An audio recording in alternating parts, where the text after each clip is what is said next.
Баршаңызға қайырлы күн достар. Бүгін сіздермен бірге өте дәмді болып шығатын және де тез уақытта дайындалатын пирог жасаймыз. Сонымен пирогымызды жасауға кірісейік. Таза құрғақ ыдысқа 130 грамм електен өткізілген ұн саламыз. 110 грамм мұздатқыштан шыққан сары майды салып, өткіштен өткіземіз.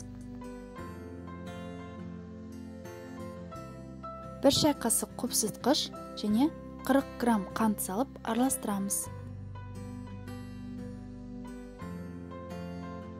Содан соң 1 жұмыртқа салып, біркелкі қамыр болғанынша иілейміз.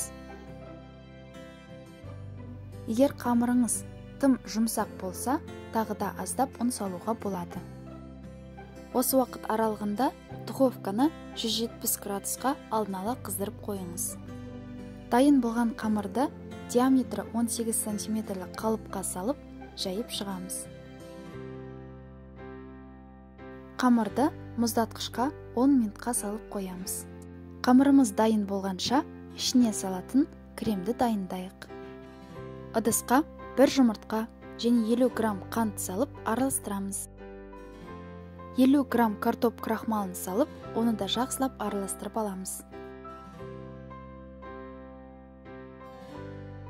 200 грамм творожный сыр және 200 мл қаймақ құямыз.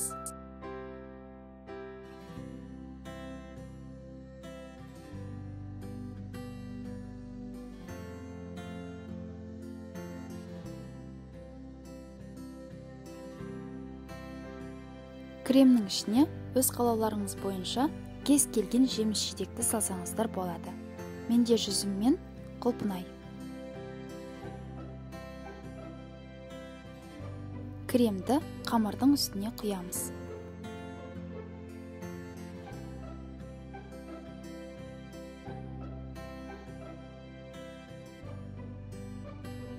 Және де бетіне осылай жеміс-жидектерді салып шығамыз.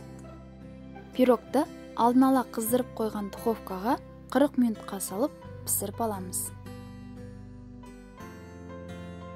Біздің пирогымыз да дайын.